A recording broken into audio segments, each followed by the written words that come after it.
എന്താണ് സാർ ഇതിന്റെ അർത്ഥം? ചോദ്യം ഉത്തരവൊന്നും വേണ്ട, തൽക്കാലം മാഡം വണ്ടിയിലോട്ട് കയറണം എന്ന് പറഞ്ഞ എനിക്ക് കാര്യം അറിയണം. സോറി.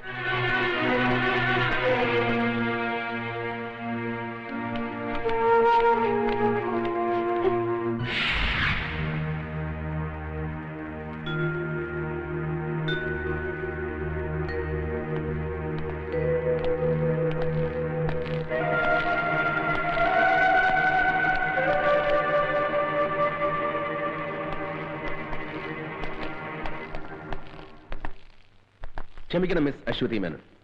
ഒരു സാമൂഹ്യ പ്രവർത്തകയും അഭിഭാഷകയുമായ നിങ്ങളോട് ഞാൻ കാണിച്ചത് അനീതിയാണെന്ന് എനിക്കറിയാം.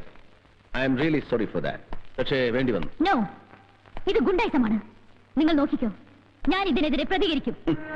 പ്രതികരിച്ചോളൂ. പക്ഷേ അതിനു മുമ്പ് എനിക്ക് പറയാനുള്ളത് മുഴുവൻ നിങ്ങൾ കേൾക്കണം.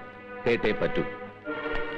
2 വർഷം മുമ്പ് coast guard inspector Rajasekharan Nair ദാരുണമായി കൊല ചെയ്യപ്പെട്ടു. അതിന് അദ്ദേഹം ചെയ്ത കുറ്റം, വധിക്കപ്പെടുന്നതിന് ഏതാനും ദിവസം മുമ്പ് സ്ഫോടക വസ്തുക്കളുമായി തീരത്തണഞ്ഞ ഒരു ബോട്ട് കസ്റ്റഡിയിലെടുത്തു. അതിൽ നിന്നും പിടിച്ചെടുത്ത സ്ഫോടക വസ്തുക്കൾ രായ്ക്ക് രാമാനം വെറും ഓലപ്പടക്കങ്ങളാണെന്ന് തെളിയിക്കാൻ അതിന്റെ സൂത്രധാരന്മാർക്ക് കഴിഞ്ഞു. പക്ഷേ രാജശേഖരന്റെ കൊലപാതകയെ അശ്വതി മേനോൻ എന്ന അഡ്വക്കേറ്റിന്റെ ബുദ്ധിയും മിടുക്കും കൊണ്ട് കോടതി വെറുതെ വിട്ടു. ആ പ്രതിയുടെ പേരാണ് ആമിർ അലി. ഒരിക്കൽ ഞാൻ ചോദിച്ചു, അന്ന് അവനെ സഹായിക്കാൻ കരുത്തരായ ആരെങ്കിലും നിങ്ങളെ സമീപിച്ചിട്ടുണ്ടോ എന്ന്. അത് നിങ്ങൾ ഒഴിഞ്ഞു മാറി. എനിക്കറിയാം അങ്ങനെ ആരോ നിങ്ങളെ സമീപിച്ചിട്ടുണ്ട്. എന്താണ് അയാളുടെ പേര്? ആ പേര് പറയിക്കാൻ ഇങ്ങനൊരു മാർഗം വേണ്ടിയിരുന്നില്ല അമർനാഥ്. ഒരേ ക്ലാസ്സിലിരുന്ന് പഠിച്ചവരാണ് നമ്മൾ. പഠിച്ച പാഠങ്ങൾ മനഃപ്പാഠമാക്കാൻ പരസ്പരം ബാധിച്ചിട്ടുണ്ട് പലപ്പോഴും. ആ അമർനാഥാണോ ഒരു ശത്രുവിനെ പോലെ, ഒരു കുറ്റവാളിയെ പോലെ? എന്നെ അമർനാഥിന് അറിയില്ലേ? സോറി. ഒരു ദൗത്യം ഏറ്റെടുത്താണ് ഞാൻ ഇവിടെ വന്നത്. പക്ഷേ ഞാൻ തോറ്റുപോയി.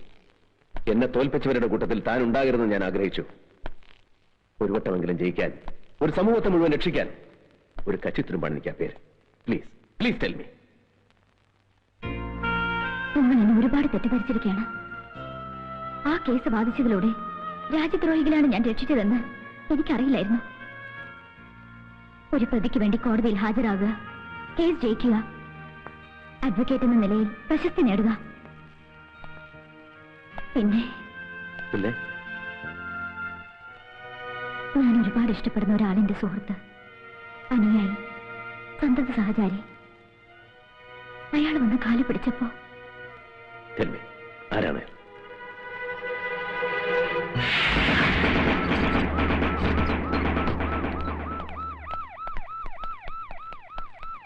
എന്താ? എന്ത് വേണം? എനിക്ക് ഈ വീടൊന്ന് പരിശോധിക്കണം. പരിശോധിക്കാൻ? ഞാൻ ആരാണെന്ന് തനിക്കറിയോ? അറിയാം, മന്ത്രിയാണെന്നറിയാം. അതുകൊണ്ടാണ് സ്പെഷ്യൽ സാങ്ഷൻ ഇവിടെ വന്നിരിക്കുന്നത്. നോ പറയരുത്. അർത്ഥണ്ട സാർ, പ്ലീസ്.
ഇതെല്ലാം പരിശോധിക്കുന്നതുവരെ നിങ്ങൾ സേഫാണ്. അതിനിടയിൽ അതിബുദ്ധി കാണിക്കാൻ ശ്രമിച്ചാൽ നാളെ ഇത് പത്രത്തിൽ വാർത്തയാകും. Be careful. Come.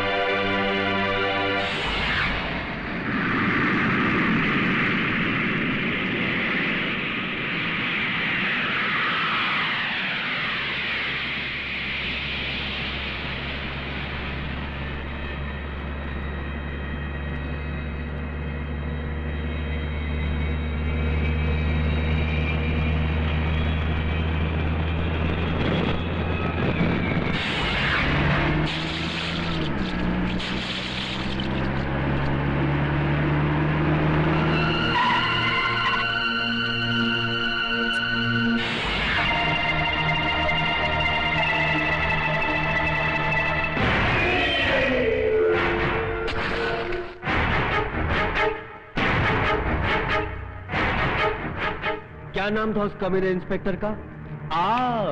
Inspector Amarnath. बड़ा कमाल का आदमी है यार। हर हमेशा मेरे को बोलता था ये करेगा वो करेगा। एक मामूली पुलिस इंस्पेक्टर को कुछ नहीं कर सका, अपने आप को इतना बड़ा बादशाह बोलता है। थू! अरे डूब मरो पानी में साला। मिनिस्टर, क्या वादा किया था जॉन बेटो से? क्या वादा किया था तुमने जिंदगी में सिर्फ एक ही बड़ा काम किया, हमारा सिगरेट का फ्लॉपी डिस्क उस इंस्पेक्टर के हाथ भोंक के। ചില്ലാനാ മत. क्यों नहीं चिल्लाऊं? गया अब साला भोंक के फायदा क्या फायदा? എനിക്കൊരു മുഖ്യമന്ത്രി പദമാണ് ആവശ്യമെങ്കിൽ നിങ്ങളെ ഇങ്ങോട്ട് കെട്ടി എഴുന്നേൽക്കേണ്ട ആവശ്യം എനിക്കില്ല. പൂമനം കടപ്പുറത്തെ 8-9 എണ്ണത്തിന് കശാപ്പ് ചെയ്തപ്പോ എന്റെ 16 MLA-മാരെ കൂട്ടി ഒരു രാത്രി പ്രതിപക്ഷമായ ഒരു അലയൻസ്. അത്രയും മതിയായിരുന്നു ജയദേവന് മുഖ്യമന്ത്രിയാകാൻ. പക്ഷെ നിങ്ങൾ എന്നെ തടഞ്ഞു. വീണ്ടും വീണ്ടും കലാപം ഉണ്ടാക്കാൻ നിങ്ങൾ എന്നെ നിർബന്ധിച്ചു. ലക്ഷങ്ങളുടെ ആയുധങ്ങൾ, സ്ഫോടക വസ്തുക്കൾ നിങ്ങൾ ഇവിടെ ഇറക്കി. പഞ്ചാബിലും കാശ്മീരിലും എന്തിന് തൊട്ടടുത്ത സംസ്ഥാനങ്ങളിൽ വരെ അതിപ്പോഴും പൊട്ടിക്കൊണ്ടിരിക്കുകയല്ലേ? സ്വന്തം നാടിനെ വഞ്ചിച്ച്, എന്നെ വിശ്വസിച്ച് എന്റെ ജനങ്ങളെ വഞ്ചിച്ച് നിങ്ങൾ നടത്തിയ ക്രൂരമായ ചൂതാട്ടം. ലോക്, ഇപ്പൊ എന്റെ കയ്യിലെ പട്ടത്തിന്റെ ചരടൊന്ന് പാളിയപ്പോ തടി രക്ഷിക്കാനാണ് ഈ ഗർജനമെങ്കിൽ ഇന്റലിജൻസും ഇന്റർപോളും വലവീശിയിരിക്കുന്ന നിങ്ങൾ ബോംബെയിലും ഡൽഹിയിലും കളിച്ച കളിയൊന്നുമല്ല കളിയെന്ന് എനിക്ക് നിങ്ങളെ ബോധ്യപ്പെട്ടേണ്ടി വരും. അതുകൊണ്ട് ആ വിരട്ടൊന്നും ഇവിടെ വേണ്ട. भाषण दिया, बहुत बहादुर है ना तू। मैं सुना तेरा भाषण, बहुत खुश हुआ। देख लिया कितना ताकत है तेरे में, समझा? നിങ്ങളുടെ വീട്ടിൽ നിന്ന് ആ നായിന്റെ മോൻ എടുത്തോണ്ട് പോയ ഫ്ലോപ്പി പരിശോധിച്ചാ എല്ലാരും കൊടുങ്ങും. അതിനു മുമ്പ് അവനെ തട്ടിക്കളയാൻ വല്ല മാർഗം ഉണ്ടോന്ന് ആലോചിക്കുക. साला ये खेल ही पूरा डर का है। जहां पब्लिक हमारे से डरना बंद कर दिया, हमारा खेल खत्म। अब आगे का खेल देखो मैं खेलता हूं। ये दुश्मन का हाथ पैर काट के कुछ नहीं होने वाला, उसका साला गर्दन ही काट डालने का, और वो गर्दन मैं काटेगा।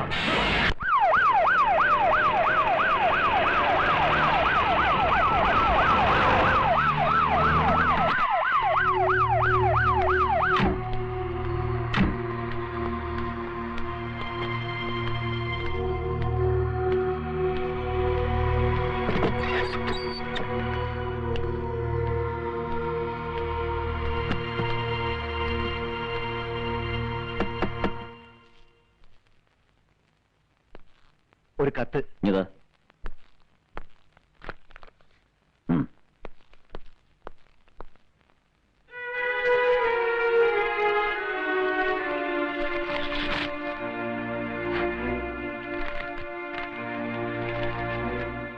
ഞാനിപ്പോൾ ശത്രുവിന്റെ പട്ടികയിലാണെന്ന് എനിക്കറിയാം. എങ്കിലും ആവശ്യപ്പെടുകയാണ്, വിരോധമില്ലെങ്കിൽ ഒന്നിന്റെ വീട് വരെ വരാമോ? മുന്തിരിയിട്ടല്ല, പഴയ അബ്ദുൾ റഹീമായി. പക്ഷെ ചില രഹസ്യങ്ങൾ അത് പറഞ്ഞേ പറ്റൂ എന്ന് സ്വന്തം അശോകി.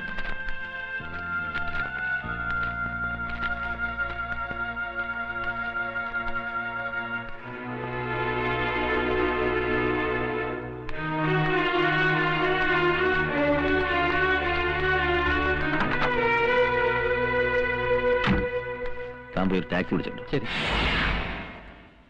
ഇല്ല, ഞാൻ അങ്ങനെ ഒരു കത്ത് എഴുതിയിട്ടില്ല. അല്ലെങ്കിൽ തന്നെ ഇങ്ങനെ ഒരു കത്ത് എഴുതാനും ഒരുപാട് തിരക്കുള്ള ഒരാളെ വീട്ടിൽ വിളിച്ചു വരുത്തുവാനും ഞാൻ ആര്? പ്രത്യേകിച്ച് ഒരു ശത്രുവായി ഞാൻ. പ്ലീസ്, അതിലേക്കൊന്നും ഇപ്പൊ കടക്കണ്ട. വിധി നമ്മെ ഒരുപാട് അകറ്റിയിട്ടുണ്ട്. അതിലൊരു പക്ഷേ നമ്മുടെ ആദർശങ്ങൾക്ക് പങ്കുണ്ടാവാം, ഈ സമൂഹത്തിന് പങ്കുണ്ടാവാം. എന്നിട്ടും ചതിക്കാൻ കരിക്കളൊരുക്കി കാത്തിരിക്കുകയാണ് ഇപ്പോഴും ചിലർ. അതിന്റെ സാക്ഷ്യപത്രമാണ് ഈ കത്ത്. ജീവിച്ചിട്ടില്ല ഞാൻ. ജയിച്ചും തോറ്റും പിടിച്ചടക്കി ആദർശത്തെ മുറുകെ പിടിച്ചുകൊണ്ടുള്ളൊരു പടയോട്ടം. തിരിഞ്ഞു നോക്കുമ്പോൾ ജീവിതം മാത്രം.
സത്യമാണെന്നറിയില്ല. ഇന്നലെ രാത്രി മന്ത്രി അബ്ദുൾ റഹീം സാറ് രഹസ്യമായി വീട്ടിൽ വന്നതായിട്ടാണ് ഇവിടെയൊക്കെ സംസാരം. അങ്ങനെ സംസാരം എന്താണ് കുഴപ്പം? ദേഷ്യപ്പെടുന്നത് താൻ വെറുതെ ആളുകളോട് ചൂടാകണ്ട. പ്രശ്നത്തിന്റെ പോക്ക് മുഴുവൻ അബ്ദുൾ റഹീം സാറിന്റെ ലക്ഷ്യം വെച്ച.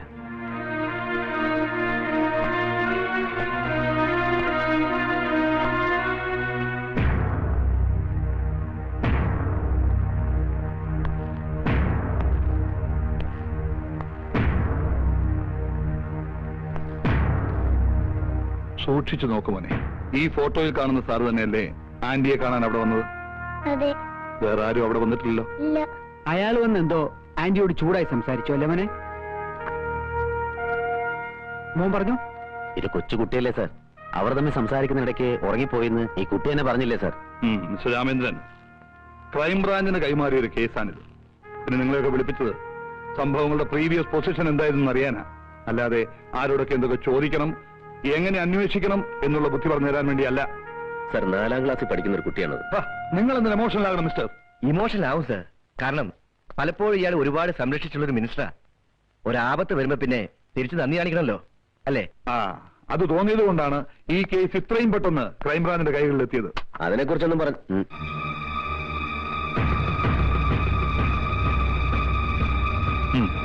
സാർ.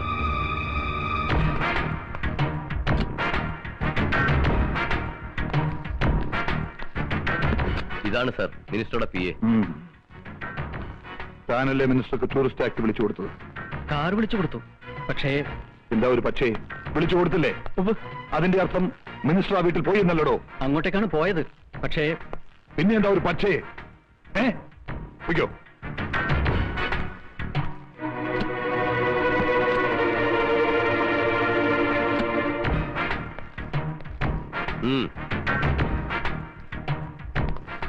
തന്റെ വണ്ടിയിലാണ് മന്ത്രി അശ്വതിയുടെ വീട്ടിലേക്ക് പോയത്. അതെ. താനാണ് തിരിച്ചു കൊണ്ടുവന്നതും. അതെ, പോയ പോലെയല്ല മന്ത്രി തിരിച്ചു വന്നത്, അല്ലേ?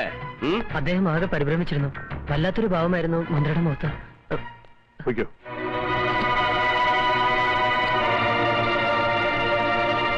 സാർ, മിനിസ്റ്റർക്ക് ആ പെണ്ണിനോട് വേറെയും ശത്രുതയുണ്ട്. അദ്ദേഹത്തിനെതിരെ പ്രകടനം നയിക്കുക, പരസ്യമായി വെല്ലുവിളി നടത്തുക, അതും പഴയ കാമുകി. അല്ലായിരുന്നെങ്കിൽ ഒരിക്കലും അസമയത്ത്, അതും മറ്റാരെയും കൂടാതെ അദ്ദേഹം അവിടെ പോകുമായിരുന്നില്ല. അതെ, മിനിസ്റ്റർ ആയതിന്റെ പേരിൽ സംശയിക്കപ്പെടുന്ന ഒരാളെ ചോദ്യം ചെയ്യാതെ വിടുന്നതും ശരിയല്ല. സാർ പ്ലീസ്, ഇതിന്റെ പിന്നിൽ പ്രവർത്തിച്ചിരിക്കുന്നത് മുഴുവൻ ദേശദ്രോഹികളാണ് സാർ. മറ്റു പല കുറ്റങ്ങളും പുറത്തു കൊണ്ടുവരാതിരിക്കാനും പലരെയും നിശബ്ദരാക്കാനും വേണ്ടി മനഃപൂർവ്വം കളിച്ച കളിയാണ് സാർ. ഷടാപ്പ്! താൻ ആരാടോ ഇതൊക്കെ ചോദിക്കാൻ? കാക്കി കുപ്പായി മണിച്ച് എല്ലാവരെയും രക്ഷിക്കാൻ വേണ്ടി ദൈവം ഭൂമിയിലേക്ക് ഇറക്കിപ്പെട്ട ദൈവപുത്രന. ബാക്കിയുള്ളവരൊക്കെ മണ്ടന്മാരല്ലേ? പാതിരാത്രി നേരത്ത് അംഗരക്ഷകനെയും ഔദ്യോഗിക വാഹനം ഉപേക്ഷിച്ച് മന്ത്രി ആ പെണ്ണിന്റെ വീട്ടിലേക്ക് പോയത് ശൃംഗരിക്കാനല്ലേ? സാർ ഇറങ്ങി പോണം mister. I say you get out മാൻ.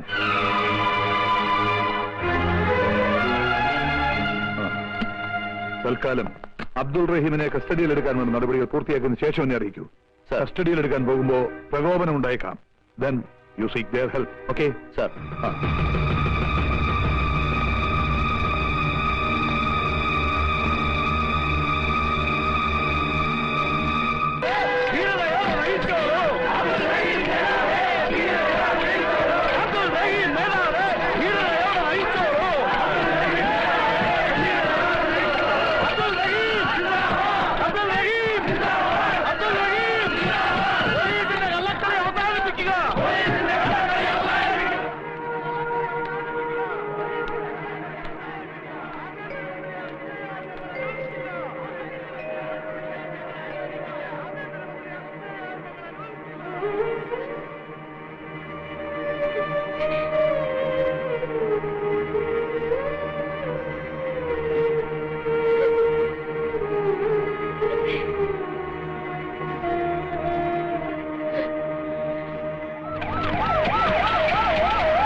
തോപ്പിച്ചു നമ്മളെ.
മറ്റേ വണ്ടി ഇങ്ങോട്ട്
കോസ്റ്റ് ഗാർഡ് ഇൻസ്പെക്ടർ രാജശേഖരൻ നായരുടെ നിഷ്ഠൂരമായ കൊലപാതകം, പൂമനം കടപ്പുറത്ത് നിങ്ങൾ നടത്തിയ ഹീനമായ മനുഷ്യക്കുരുതി, അധോലോക നായകൻ ജോൺ ബ്രിട്ടോയുമൊത്ത് നിങ്ങൾ നടത്തിയ വൻ ആയുധക്കള്ളക്കടത്ത്, ഇതെല്ലാം പുറത്തു വരുമെന്ന് ഉറപ്പായപ്പോൾ അശ്വതി എന്ന പാവം പെൺകുട്ടിയെ ശ്വാസം മുട്ടിച്ചു കൊന്നു.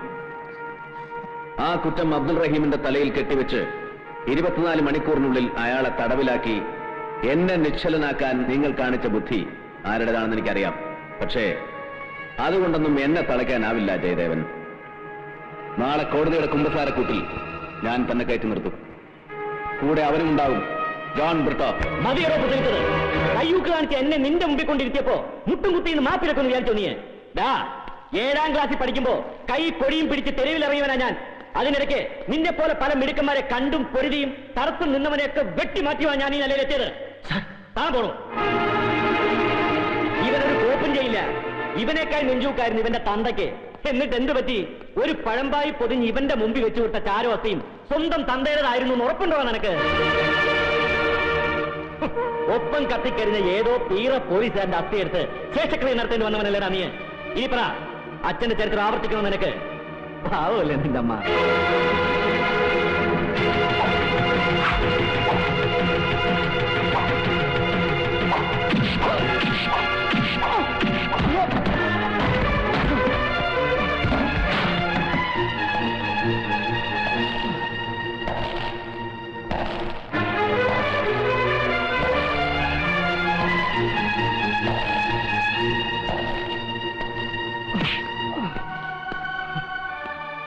ആ അസ്ഥിയും ചാരവും പുണ്യതീർത്ഥത്തിൽ ഒഴുക്കുമ്പോഴും ആ ആത്മാവിന് ബലിയൂട്ടുമ്പോഴും കണ്ണു നിറച്ച് കാണാതെ പിരിഞ്ഞ അച്ഛനും സത്യം എന്റെ നെഞ്ചിലുണ്ടായിരുന്നു. 1000 വട്ടം ജന്മമെടുത്താലും അച്ഛനെന്ന വാക്കിന്റെ അർത്ഥവും പൊരുളും നിനക്ക് മനസ്സിലാവില്ല. അതറിയണമെങ്കിൽ ഒറ്റത്തന്തയ്ക്ക് ജനിക്കണം.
നിങ്ങൾക്ക് അച്ഛനെയും മകനെയും സഹോദരങ്ങളെയും നഷ്ടപ്പെടുത്തിയത് ഇവനാണ്. മതത്തിന്റെയും ജാതിയുടെയും പേരിൽ ഇവിടെ നടന്ന കൂട്ടക്കൊലകളുടെ മുഴുവൻ പിന്നിൽ പ്രവർത്തിച്ചത് ഇവനാണ്.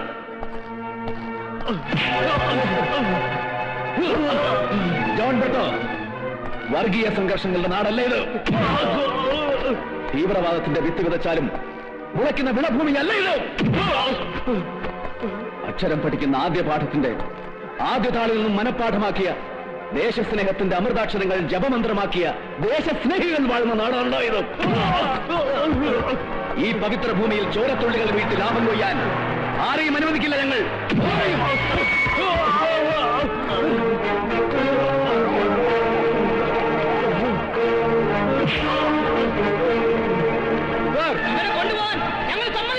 ഇവനെ ഞങ്ങൾക്ക് വേണം. ഇവരെ ഞങ്ങൾക്ക് വിട്ടുതരണം. ഇവരെ ശിക്ഷിക്കേണ്ട കോടതി ഇതാണ്. നിങ്ങൾ നിയമം കയ്യിലെടുക്കരുത്. സമാധാനമായിട്ട് പിരിഞ്ഞു വേണം.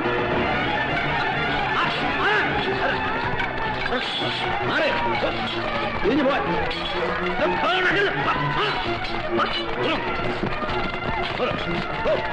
പ്രശ്നം